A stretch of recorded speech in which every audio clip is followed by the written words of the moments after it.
This past week, I showed the Lord of the Rings trilogy to my kids for the very first time, and it felt like the perfect time for me to elaborate on my take on this beloved trilogy of films. So today I'm going to stop and rank all three Lord of the Rings films from the least best to the best.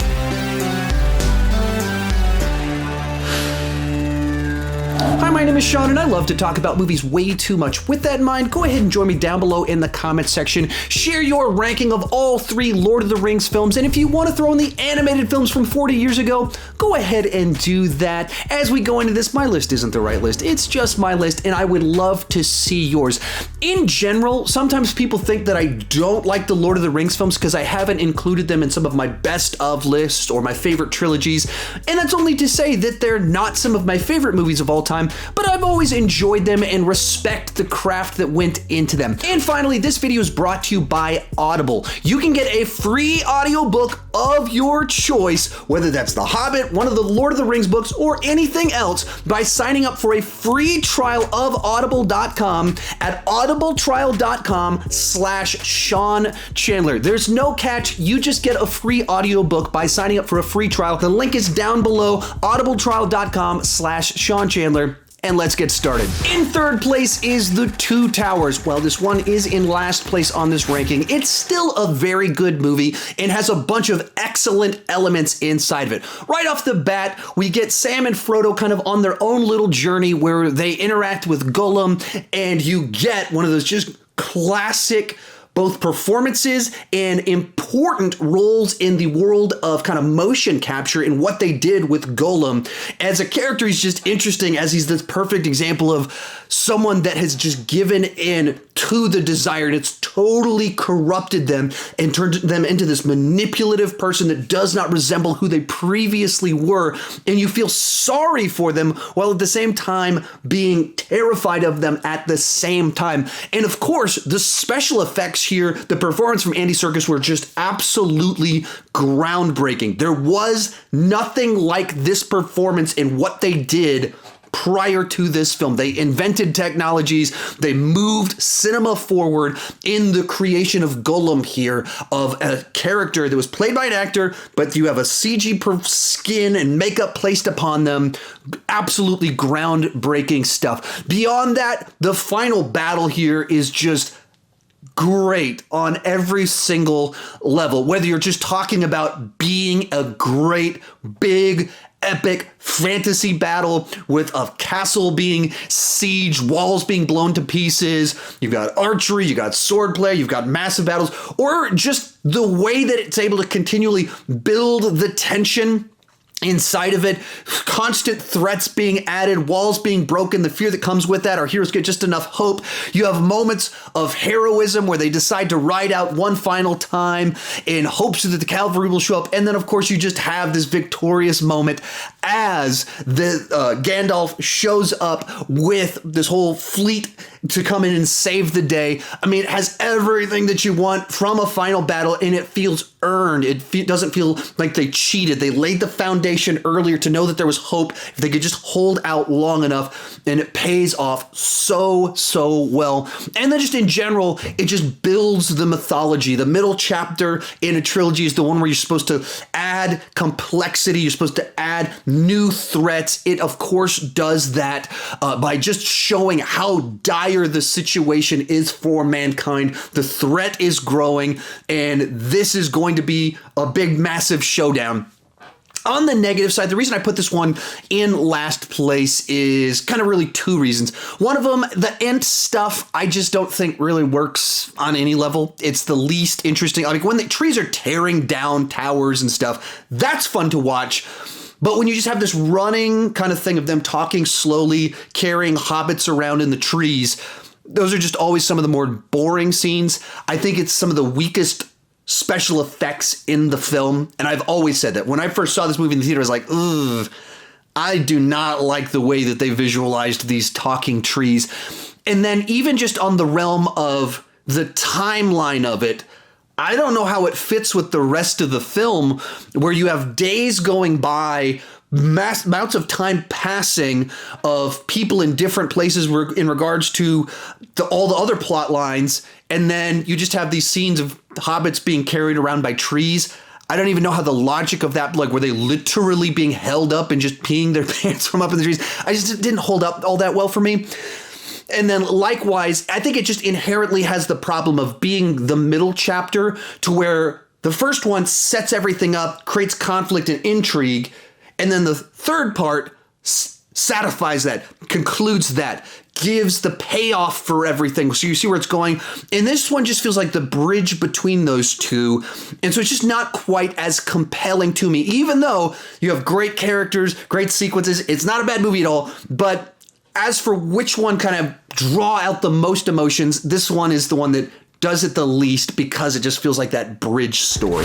Our runner-up is The Fellowship of the Rings. This film is just an incredible achievement in its ability to take us off to Middle-earth and build out this world and establish this incredible mythology in a massive set of characters. This movie had to do a ton of work to just sell us on this fantasy world, and it absolutely pulls it off. And this is particularly impressive when you understand that this movie's almost 20 years old, and being able to do the kinds of special effects, the scale of the sequences that you see here, the size of the world that you're seeing. Really, there's not a lot of examples of films prior to this that were able to create such a massive, immersive world where you feel like you are going somewhere else and you can buy into it. And there's multiple different levels to that. On just the simple level, the opening 30 minutes of it just show us the mundane world of these hobbits, how boring their lives really are, and how they truly aren't really adventurers. That establishes so much, while at the same time, parallel to that, building out all these threats, teaching us this backstory of what went on years and years and thousands of years ago, so that when we get into the meat of the story and the adventure takes off, you feel the contrast between the Shire and what they're doing now. That just adds to the stakes, add to the discomfort, the character development of people having to change and step outside their comfort zone to go on these journeys. And they're just beyond that, building out all these kingdoms.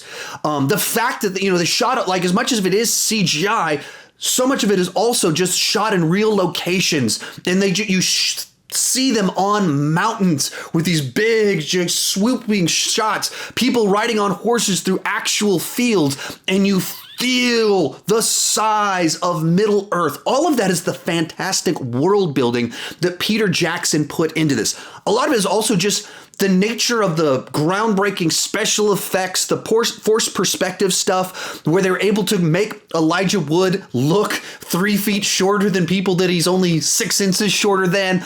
All these incredible techniques they did in set design and cutting tables and stuff like that really did incredible things to take you into that world. Another piece of what made this world so great, fantastic casting. And it's just, tough to imagine better people for these specific parts. And it's, nowadays we look back and they're so established in these roles, but prior to that, these were not A-list actors known for this big franchise. They just found the right people for these roles, kind of across the board. Really phenomenal job. And there's a couple people that had some big roles before this, but most of them were kind of character side actors, and this is largely what elevated them kind of to that next level.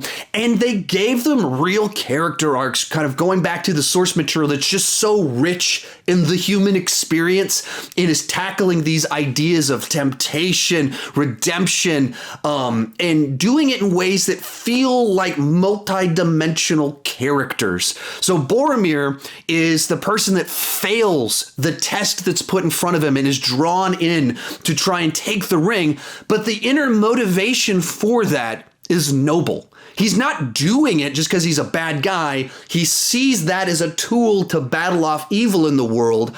And that's so true of what is the lie that's inside of all temptations that makes this story so potent, is that it understands so much of the human condition while, obviously being about wizards and hobbits and creatures and things like that.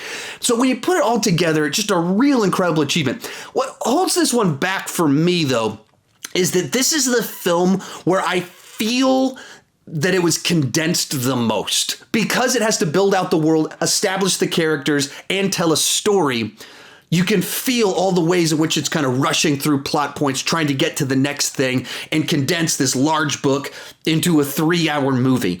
And so that hurts this one just a little bit for me and keeps it from that number 1 spot, because I go back and forth between 1 and 2 as to which one goes into which position. And finally, in first place is The Return of the King. This is the epic finale that just pays off everything that was established in the previous 2 films, while continuing to kind of really touch on these primal human emotions that we can all connect with in regards to friendship, responsibility, temptation. It just doubles down on all of it. And this is the one where you feel those satisfying moments as some people, certain kings, utterly fail the tests before them, and other ones step into responsibility, claim their birthright. Certain friendships are broken, they're restored, and you get all of these big emotions while also getting these big, massive, fantastical battles taking place at the same time. One of the big surprises as I was watching through it, I think I decided that Theoden is actually probably my favorite character out of these movies. He was the one that I kind of resonated with kind of the most watching through it this time, as he's this person that when he's introduced, he's the person that's being controlled by someone else and his kingdom's falling apart because of it. But then when he's cleared of all of that, he's presented as this king that has all the fears and insecurities that one would have in this situation. But despite the fact that he doesn't want to help the guys down the road, despite the fact that he knows he's probably going to die that night, despite the fact that he knows that if he rides out, this could be the end for him, he consistently chooses to do the right thing in that moment. He does it for the people around him. He does it because he knows it's the right thing to do. And that's what's kind of compelling to me of that person. He's not devoid of reason. It's not that he doesn't have the temptations, the frustrations. He just chooses to do the right thing. Likewise, man, watching through it once again, just seeing that Sam in many ways really is more so the hero of that quest than Frodo is. Frodo's the one with the great burden. Sam's the one that has to keep fighting to get Frodo to do the right thing, even though he's being pushed away, literally attacked, literally taken captive. And he's not an adventurer either, but he has to suddenly turn into someone that he's not in order for them to be able to complete their quest. And as they're climbing up these mountains, he's the one that, even though he's a little guy and he's tired, decides to pick up his friend and carry him. And that stuff it's really powerful stuff just inside of a story, and as well as metaphors for life, and communicating so much about the best of humanity, sometimes in the worst of times, or the best of hobbits, even in the worst of times. But there's just so many other great things in here where you have a son trying to live up to his crazy father's expectations and doing foolish things in pursuit of that. You have a niece going against the good king in order to try and serve. And even though she went against him, he understands why and gets to be heroic in the moment because of it. And it just tackles so many of these different relationships, dynamics in a way that's from multiple directions, and without putting anyone in too simplistic of a perspective, where you have all of these people that are the good guys, but all of them have faults, and they have different faults. Each one of them have something about them where they're conflicted in different ways and for different reasons. And that's what makes for a kind of a well-rounded story that has just resonated with people in book form for 80 years now and in film form for 20 years, because it just captures so much what makes for a great adventure, great storytelling, and great characters. Now, I said that I go back and forth between which one is the number 1 and number 2, whereas Fellowship of the Rings, it feels like the one to me that's the most, I feel it being squished into a movie. This one has too many endings. Once you get to a certain point in time, you're like, okay, I'm ready for this to resolve. And then there's another scene, and there's another scene. It just feels like it keeps on going a little bit too long for me. And that's always bugged me. And once again, it bugged me as I was like, this really isn't an awful lot of endings. But then again, you are trying to satisfy this very epic conclusion.